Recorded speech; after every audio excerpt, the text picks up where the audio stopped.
Everyone knows that I am the most docile substitute lover by the side of business tycoon Jason. When he is in a good mood, he would rub my hair and say, "You are much more obedient than her." When in a bad mood, he would pinch my chin and warn, "Don't delusionally think of replacing her." I always smile quietly, managing everything for him, including preparing to welcome the return of his white moonlight. Until that day, his white moonlight pointed at me and said, "Jason, she looks so much like the girl who saved you 10 years ago." Jason suddenly looked at me, his eyes surging with stormy waves. And I methodically burned the last piece of evidence about the past, turned around and left. "Mr. Jason, you have mistaken your white moonlight." The light from the crystal chandelier flows over the black walnut long table, reflecting the exquisite dishes in the bone china plates. The restaurant is very quiet, with only the faint sound of silver cutlery occasionally touching the plate edges. Autumn sits to Jason's right, lowering her eyes submissively to serve him food, her movements skilled and quiet, like a lady portrait embedded in an ornate frame. Jason seems to be in a decent mood, wiping his mouth with a napkin, his gaze falling on Autumn with a habitual satisfaction akin to appraising an object. He reaches out, rubbing her soft hair top, his tone a condescending gentleness. "You are still the obedient one, she has a fiery temper and never accommodates like this." This she, needless to say, is the soon-to-return Vivian, the white moonlight at the tip of his heart. Autumn lifts her eyes, her lips curving into a perfectly measured arc, submissively accepting this comparison. She says nothing, just gently pushing the deboned fish meat in front of him. This obedience undoubtedly pleases him. But Jason's emotions are always like summer thunderstorms, clear skies one second, overcast the next. Just like now, he suddenly thinks of something, his eyes darkening abruptly, his fingers sliding down to lift Autumn's chin with some force, forcing her to look directly into his deep eyes. "Remember your status, Autumn."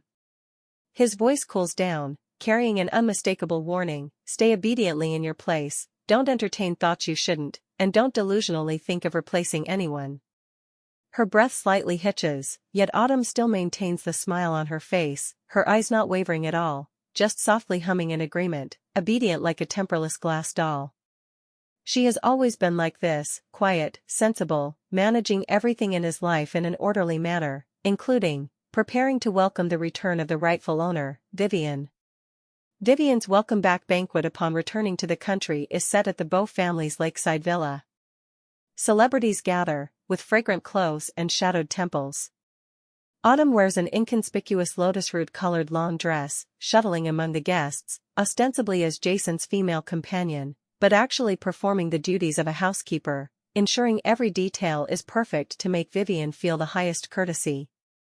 At the climax of the banquet, the radiant Vivian holds Jason's arm, accepting everyone's praise. Her gaze wanders, inadvertently falling on Autumn quietly standing in the corner shadows, like discovering something novel, with a mix of innocent yet cruel curiosity, raising her voice. "Jason, look at her." Vivian's finger points straight at Autumn, successfully drawing the attention of the entire room. "Look closely. Does she look a bit like the girl from the West City abandoned warehouse back then, the one who saved you and then disappeared? The one from 10 years ago that you always mentioned to me?" Boom, the moment the words fall, the air around Jason seems to freeze. He suddenly turns his head, his gaze shooting like sharp arrows towards Autumn, those eyes always harboring depth and controlled desire now surging with unprecedented stormy waves. Shock, doubt, scrutiny, and a nearly frantic urgency collide fiercely in his eyes. He stares fixedly at her face, as if truly seeing her outline for the first time. The surrounding guests begin to whisper. Yet Autumn, at the eye of the storm, shows no emotion on her face. No panic, no astonishment, and no touch from the mention of past secrets. She just calmly returns Jason's piercing gaze, even the habitual, submissive curve at the corner of her mouth unchanged in the slightest. Only no one knows that her fingertips hanging at her side slightly curl, icy cold. The next day, Jason does not go to the company. He orders a sealed box to be delivered, containing all the items he has collected over the years that might be related to that girl, as well as a portrait drawn based on his vague memories. The girl in the portrait has youthful brows and eyes, and upon close inspection, she truly resembles Autumn by 5 or 6 points. He sits in the spacious sofa of the study, flipping through those aged relics one by one, trying to find more overlapping traces on Autumn. He asks about her past experiences, whether she has been to the West City, and if she remembers that humid and stuffy summer. When Autumn walks in carrying black tea, she sees the scene. She gently places the teacup by his hand, her gaze sweeping over those evidences she is extremely familiar with, her expression showing no fluctuation. "I don't remember." Her voice is soft, like a breeze skimming the lake surface. "Jason, I grew up in an orphanage, many things from childhood, I can't remember clearly." Her answer is impeccable, her attitude as deferential as ever, yet it makes Jason feel an unprecedented irritation. He waves his hand, telling her to leave. The study door gently closes behind her. The submissive expression on Autumn's face melts and peels away like wax meeting heat, finally leaving only a nearly cold calm. She walks to her small bedroom at the end of the corridor, retrieving an aged iron box from the bottom of the wardrobe. Opening the box, there are only a few items inside: an old photo with yellowed edges, showing a brightly smiling girl and a kindly-faced old woman, a simple silver tail ring, and a few letters with childish handwriting. Holding the iron box, she enters the rarely used lounge connected to the bedroom. The fireplace is cold and clean. She squats down, taking out the items from the iron box one by one and placing them in the empty hearth of the fireplace. Then, she pulls out a small, exquisite metal lighter. With a click, a ghostly blue flame leaps up. She picks up the photo, and the flames instantly lick the girl's smiling face, devouring the kindly brows and eyes, quickly curling, blackening, and turning to ashes. Next are the letters, the flames greedily spreading, turning those once cherished words into dancing black butterflies. Finally, the tail ring silently flickers its last glimmer in the firelight. Throughout the process, she does it methodically, her eyes showing no ripples, as if merely disposing of a pile of insignificant garbage. All the past about Autumn is thoroughly erased in this moment. As she stands up, patting the non-existent dust on her skirt hem, from the direction of the master bedroom comes Jason's call, suppressing anger and some urgent emotion. "Autumn. Come here." He seems to have finally drawn a conclusion from those fragmented clues and increasingly clear suspicions that he cannot accept, eager to seek confirmation from her. Autumn walks to the window. Downstairs, an inconspicuous black sedan silently slides to the back door and stops. She withdraws her gaze, turns around, ignoring the increasingly urgent calls behind her, heading straight to the stairs opposite the master bedroom. Her back is straight, her steps steady, never looking back again. Passing the living room trash bin, she casually throws in the cheap brooch that Jason had casually given her on his last business trip, which she had kept in her pocket. The metal brooch falls to the bottom of the empty bin, making a crisp ding sound. Outside the door, the setting sun is just right, stretching her slender figure very long. The calls inside the house futilely echo in the spacious and luxurious villa. Jason's calls echo in the empty villa, starting as commands, gradually tinged with imperceptible panic and urgency. "Autumn. Autumn, come here. Autumn." Responding to him is only dead silence. He finally cannot hold back, rushing out of the study abruptly, his steps carrying in unnoticed haste, pushing open rooms one by one to check. Bedroom, guest room, audiovisual room. Nowhere is that figure always quietly staying in a corner. His heart feels suddenly gripped by an invisible hand, an unprecedented sense of panic seizing him. He rushes to the stairwell, shouting sternly downstairs, "Denise! Where is Autumn?" Denise, the servant tending flowers in the garden, hears and trots in, startled by the rare ferocity on his face, stammering, "Sir." Miss Autumn seemed to have carried a small suitcase and left from the back door just now. Suitcase? Back door? Jason's pupils contract sharply, almost staggering down the stairs, rushing to Autumn's small bedroom that he has never set foot in. The room is excessively tidy, the bed flat, the wardrobe door ajar with half empty inside. On the dressing table, the jewelry and ornaments he occasionally bestowed when in a good mood are all there, neatly placed, flashing cold light under the setting sun's afterglow from the window, as if silently mocking him. His gaze scans wildly, finally landing on the small trash bin by the wall. Inside, only a solitary, cheap-styled brooch. It was one he casually bought at the airport during a business trip, not even remembering if he said "for you" to her at the time. The ding sound seems to echo clearly in his ear only now, carrying a resolute reverberation. She has left. Not throwing a tantrum, not playing hard to get. In the true sense, leaving with nothing, severing everything. Why? Just because of Vivian's words? That girl, the girl who saved him. An absurd yet heart-pounding thought slithers into his mind like a venomous snake, making his hands and feet instantly cold. He turns abruptly, rushing back to the study like a trapped beast, grabbing the phone, his voice hoarse and distorted from extreme emotional fluctuations. "Investigate for me. Immediately. Right now. I want all of Autumn's information, from her birth to now, not missing a single bit. Focus on 10 years ago, near the West City abandoned warehouse. Hurry." The waiting time becomes endlessly long and tormenting. He sits in the shadows, fingers inserted into his hair, his mind uncontrollably flashing countless scenes: Autumn's submissive smile, her quiet way of serving him food, her unruffled expression when he mentions Vivian, and Vivian's earth-shattering words at the banquet yesterday. "She looks so much like the girl who saved you 10 years ago." Looks like? What if it's not just looks like?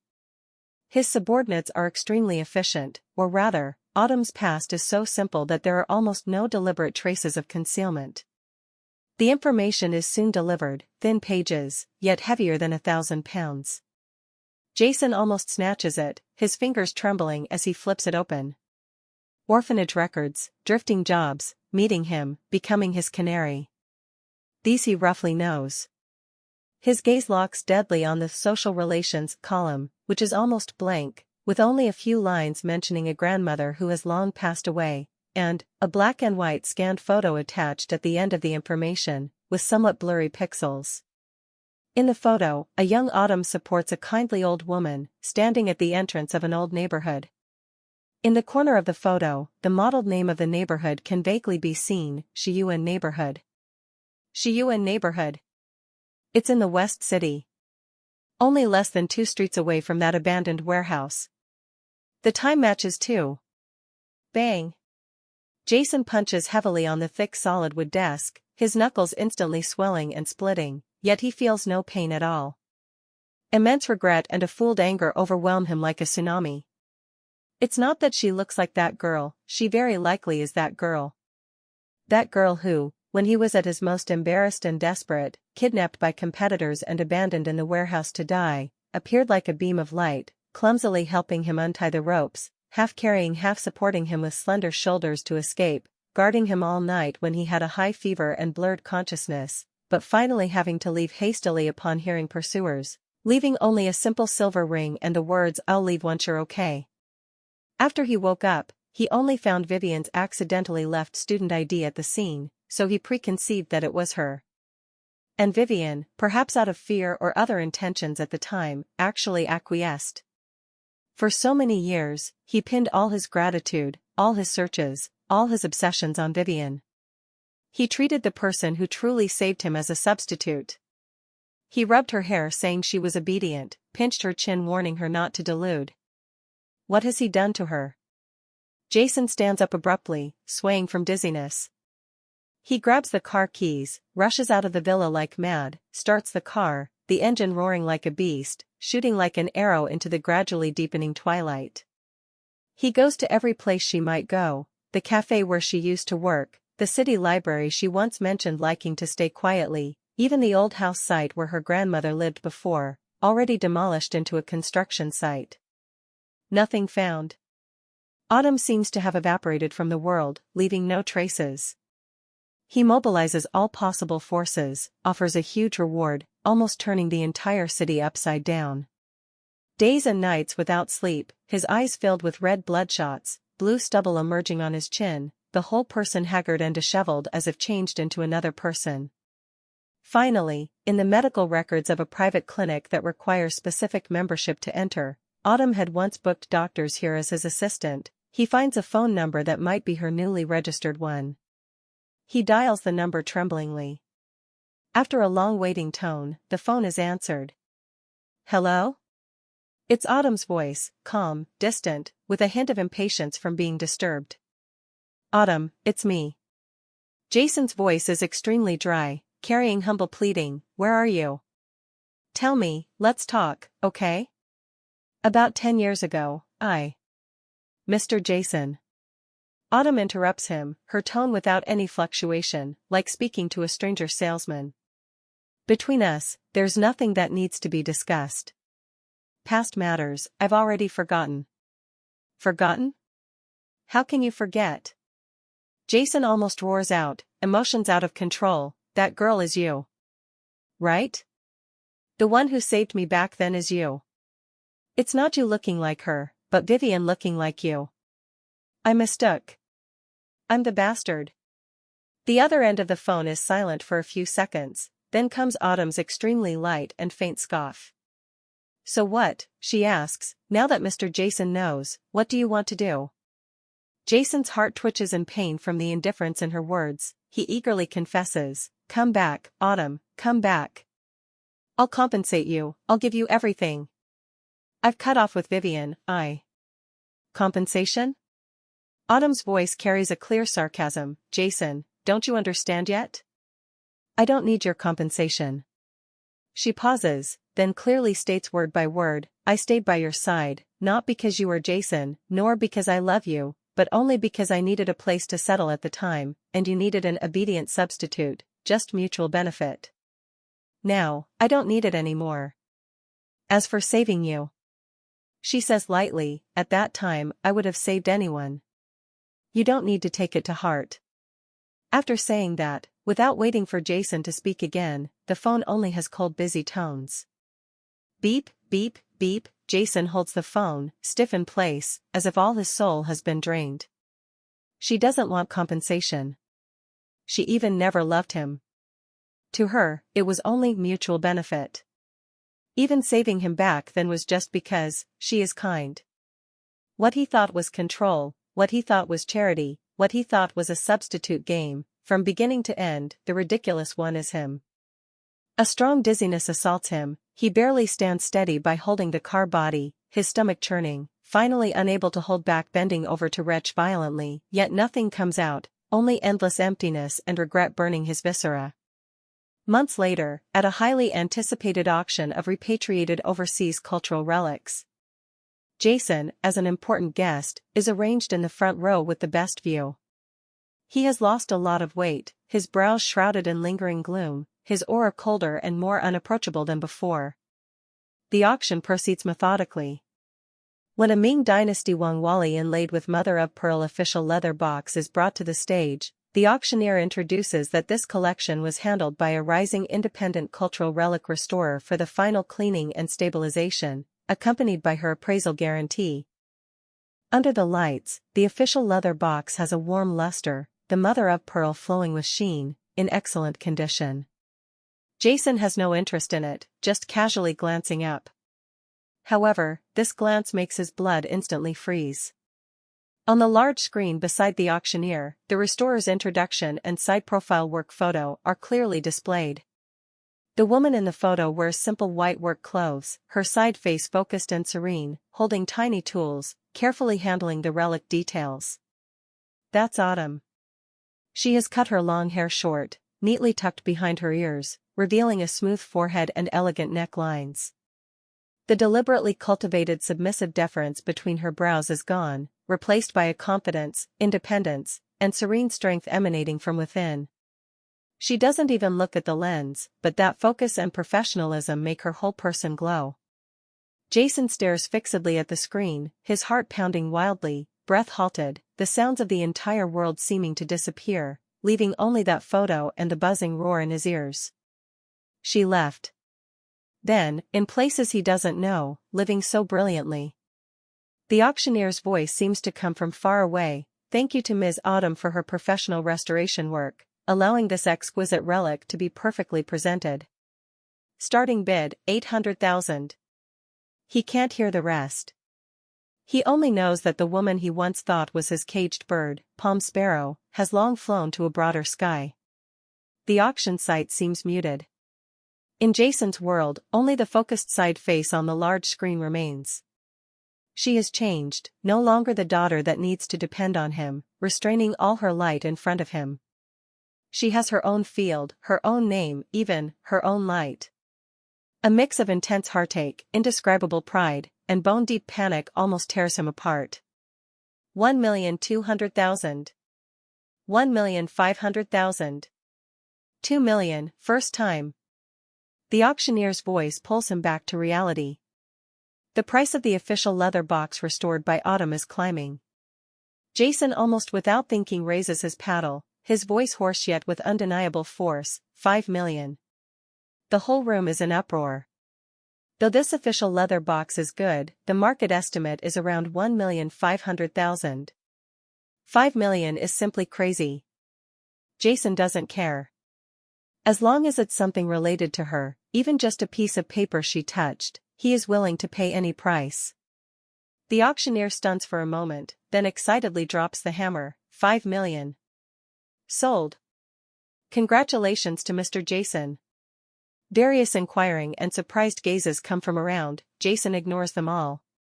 He stares tightly at the screen that has started to switch, as if wanting to engrave Autumn's image into his soul.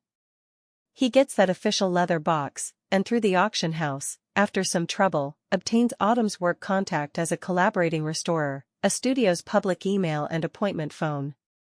He doesn't dare to call directly, fearing to hear her hang up again. He ponders the whole night, deleting and writing and deleting, finally sending a short email almost humble, Ms. Autumn, pardon the intrusion. Fortunate to acquire the official leather box she restored at the auction, exquisite craftsmanship, breathtaking.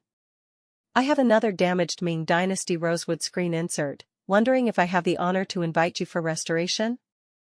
Price set by you. Awaiting reply. Jason. He places himself in the position of a pure client, using a professional field she might be interested in as the entry point, cautious, not daring to overstep. Every minute and second waiting for a reply is like death by 1,000 cuts. A day later, he receives a reply from an unfamiliar private email, the content equally concise. Mr. Jason, thank you for the recognition.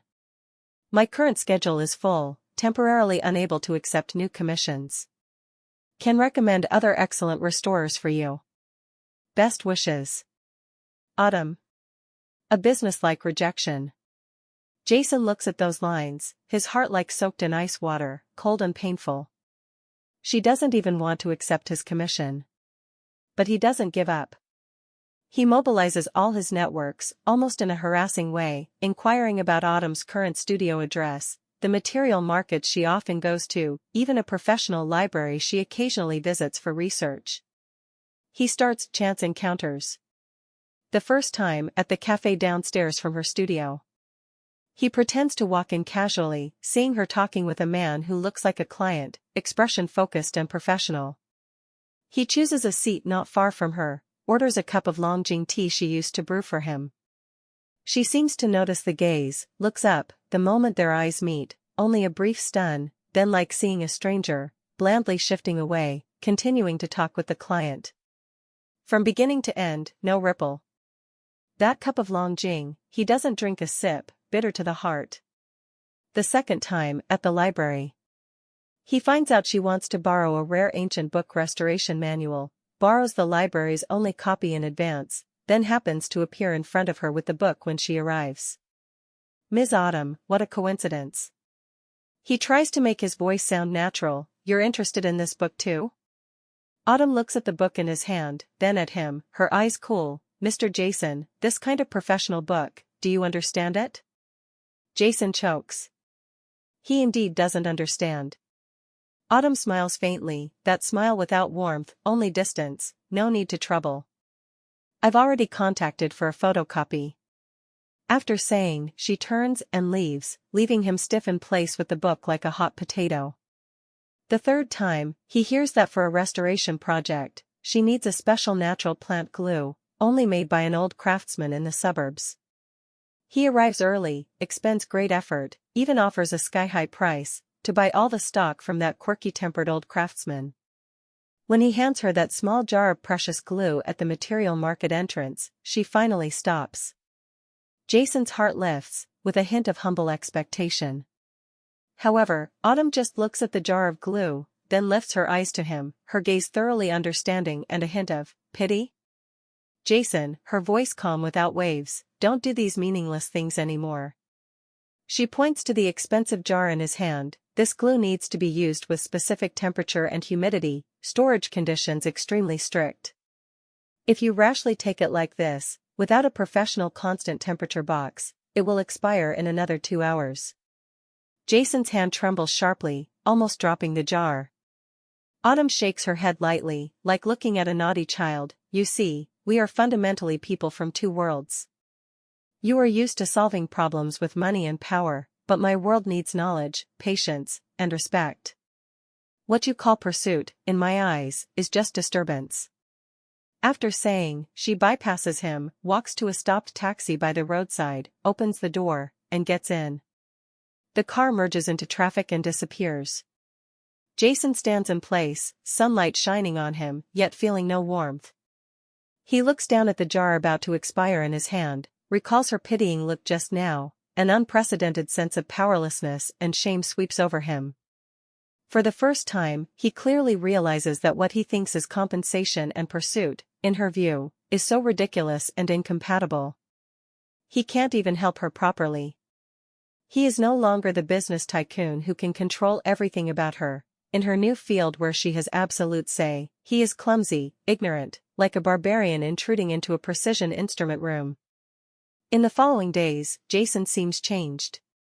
He no longer creates those deliberate chance encounters, but starts frantically cramming all knowledge related to cultural relic restoration. He finds professional books, contacts museum experts, even shamelessly visits those old scholars he once thought pedantic. He studies day and night, the red bloodshots in his eyes heavier than when tracking her whereabouts. He is no longer for a clear purpose, more like a nearly masochistic atonement and an instinct to approach her world. During this, Vivian seeks him several times, tone aggrieved, hinting Autumn is scheming, perhaps there are hidden details in the past events. Jason for the first time colds his face to her. Vivian, in past matters, who is the one with hidden details, you and I both know. Don't mention it again. He completely severs contact with Vivian. Months later, by chance, Jason learns that Autumn's studio has taken on a highly challenging project, restoring a batch of precious Dunhuang manuscript fragments that have wandered overseas for a century and just repatriated. These fragments are extremely fragile, restoration difficulty immense, and of extraordinary significance. After the project is public, it attracts wide attention inside and outside the industry, but also faces funding shortages. Jason knows, his opportunity has come. This time, he cannot use the wrong way again. He doesn't contact Autumn directly, nor donate in personal name. He mobilizes his foundation's power, organizes the most professional team, conducts detailed assessments, then in the foundation's name, provides a huge, unconditional, seeking no return or naming rights special fund support to this project. At the same time, through the foundation, he contacts several top international paper restoration experts, offering free remote technical consultation. All negotiations, he stays behind the scenes, no appearance, no mention of any personal words. Everything proceeds in the most professional, most respectful way to the project itself. At the project launch press conference, as the core restorer, Autumn, when interviewed by media about funding and technical support, candidly answers, very grateful for the generous support from the Deep Blue Cultural Heritage Protection Foundation, and the selfless help from expert teachers. This allows us to focus wholeheartedly on the restoration work. When she says Deep Blue Foundation, her tone has no abnormality. Jason, hiding in the corner shadows of the conference, hears this, his eyes instantly redden. She accepted. Not accepting him, but accepting this pure, without any conditions support for her career, for the field she loves. This is enough. He knows, the road to win her back is still very long, perhaps never reaching the end. But he finally understands, true pursuit is not pulling her back to his set cage, but striving to go to the broad sky where she is. What he needs to change is not the way of pursuit, but himself. He no longer rushes for success, no longer craves her response. He starts continuously, in the Foundation's way, silently supporting every valuable cultural project she participates in. He continues learning those obscure restoration knowledge, occasionally on professional forums, using an inconspicuous ID, exchanging a few pure technical, distant sentences with her. He learns respect, learns waiting, learns to love someone in a more silent, also tougher way. And Autumn, always walking ahead, step steady, figure firm. She perhaps knows the gazing eyes behind, perhaps not. But anyway, she never looks back again. Jason's crematorium is still burning. But that flame is no longer merely the torment of regret and pain, more a tempering-like, nearly devout guardianship. Alright, let's focus on Autumn's emotional world after leaving Jason, that sky Jason longs to touch yet always separated by an invisible barrier. The Dunhuang manuscript fragments restoration project, lasting nearly 2 years, is finally nearing completion. In these 2 years, Autumn has almost invested her entire body and mind into this vast and meticulous engineering. Her name, in domestic and international cultural relic restoration circles, gradually changes from rising to backbone force, earning widespread respect. Her life is fulfilling and calm. Studio, project site, home, 3 points in a line, occasionally with industry exchanges or necessary socials. Her short hair has grown some, neatly tied into a small tuft at the back, a few strands hanging by her cheeks, making her focused side face more serene and moving. Suitors are not absent. There are peers admiring her talent, trying to approach under the guise of discussing professional issues, so-called elites attracted by her cool temperament at social occasions, launching flower offensives, even sponsors through Foundation channels, circuitously wanting to know her. Of course, these people are filtered out by the Foundation side in some traceless way, Autumn never even knows. For these probes, Autumn's handling is consistently clear and decisive. For professional ones, she handles officially, boundaries clear. For personal ones, she politely refuses, leaving no ambiguity.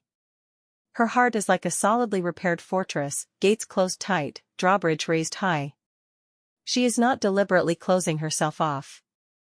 Just, having experienced that relationship with Jason that nearly destroyed all her self-respect and trust, she instinctively holds great caution and distance towards intimate relationships. She enjoys this freedom and solidity of controlling her own life, fully investing in her beloved career. Love, for her, is no longer a necessity, even more like a risk to avoid. Until she meets Charles. Charles is a specially appointed paper relic restoration expert at the Capitol Museum, a few years older than Autumn, with a gentle and elegant temperament, eyes clean and clear. He is invited to join the later verification team of the Dunhuang manuscript project, having extensive work contact with Autumn. Their start has no romantic color, only professional collisions and resonances. At the first project seminar, Charles proposes different views on the reinforcement material for a certain fragment, sharp opinions, solid arguments. Autumn is not annoyed by the questioning, instead her eyes brighten, engaging in an intense discussion with him for over an hour. Ultimately, combining each other's opinions, they find a more optimized solution. After that, they become the best partners at work. Charles is experienced, broad-visioned, Autumn is meticulous, daring to innovate. In the long and silent times in the restoration room, they often repeatedly deliberate over a tiny detail, sharing one lamp, one mat, the air filled with paste, mineral pigments, and the unique serene smell of old paper. Charles appreciates Autumn's talent and tenacity, more heartache for her occasional revealed serenity and distance mismatched with her age. He never oversteps, only silently handing a cup of just right temperature hot tea when she works late, using light humorous words to point out keys when she frowns at bottlenecks, smiling at each other when she suddenly enlightens from a problem, eyes bursting with pure joy. His approach is like spring wind turning rain, fine water long flow, based on equal professional height and spiritual level mutual attraction and respect. Autumn can clearly feel her heart defenses loosening. With Charles, she feels unprecedented relaxation and safety. She doesn't need to play any role, doesn't need to guess the other's mind, just needs to be her truest self, that Autumn who loves restoration, occasionally irritable from problems, leaping for small progresses. On the day the project completely ends, the team holds a small celebration banquet. Everyone drinks some wine, the atmosphere lively. Autumn stands on the terrace for fresh air. Charles comes over with a cup of juice, hands it to her. "Congratulations, Teacher Autumn." He smiles, eyes with fine starlight. "Same joy, Teacher Charles." Autumn also smiles, takes the juice, fingertips inadvertently touching his, slightly pausing, yet not immediately moving away. The night wind is slightly cool, carrying the distant hustle of the city. The two stand shoulder to shoulder, looking at the traffic below, momentarily silent, yet not feeling awkward at all. "Autumn," Charles suddenly speaks, voice a bit lower than usual, "the project is over, can we still often discuss problems together, have a meal together in the future? In my personal name."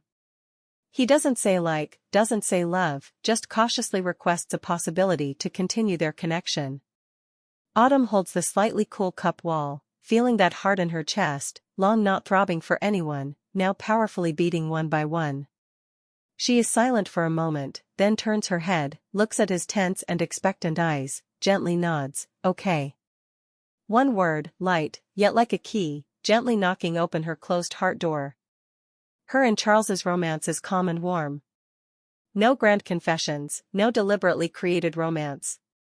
More is shoulder to shoulder researching in professional libraries, going together to antique markets on weekends to treasure hunt, strategizing for each other's projects in respective studios, sharing a bowl of instant noodles via video in tired late nights. Charles knows she has a past unwilling to mention, he never pries, just uses actions to tell her, "Your present and future, with my participation, I will cherish." Autumn slowly learns to trust again, learns to naturally show dependence and vulnerability in front of another. She discovers, true love can be without compromising, without anxiety, but two people standing in equal positions, mutually supporting, growing together. All this naturally doesn't escape Jason's eyes, always watching her in the dark like an injured lone wolf. He knows of Charles's existence. He mobilizes forces to investigate, the results despair him. Charles, clean family background, upright character, excellent professional ability, praised as a gentleman in the industry. Most importantly, the way he looks at Autumn, clean, focused, with undisguised love and cherish. Jason has seen it once with his own eyes. At an art exhibition opening, Autumn and Charles walk side by side. Autumn wears a simple oatmeal cashmere sweater, long hair loosely tied up. Charles tilts his head listening to her, corners of mouth with gentle smile, casually tucking a disobedient strand by her ear behind. Autumn doesn't dodge, instead slightly lifts her head, smiles at him, that smile relaxed and bright, a radiance Jason has never seen on her face. At that moment, Jason standing in the exhibition hall's column shadows, feels his heart rawly gouged out a piece, blood dripping, pain making him almost unable to breathe. He understands. He lost. Utterly defeated. He didn't lose to Charles, but to his past self. He personally pushed Autumn to someone who knows how to cherish her. He doesn't go forward to disturb, just silently turns and leaves. After that, he still supports Autumn's projects through the foundation, but more silently, more invisible.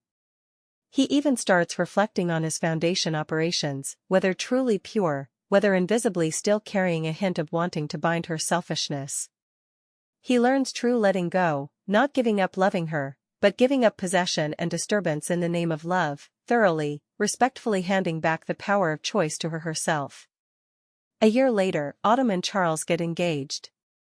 The news is not widely announced, only circulating in close friends and colleagues' circles.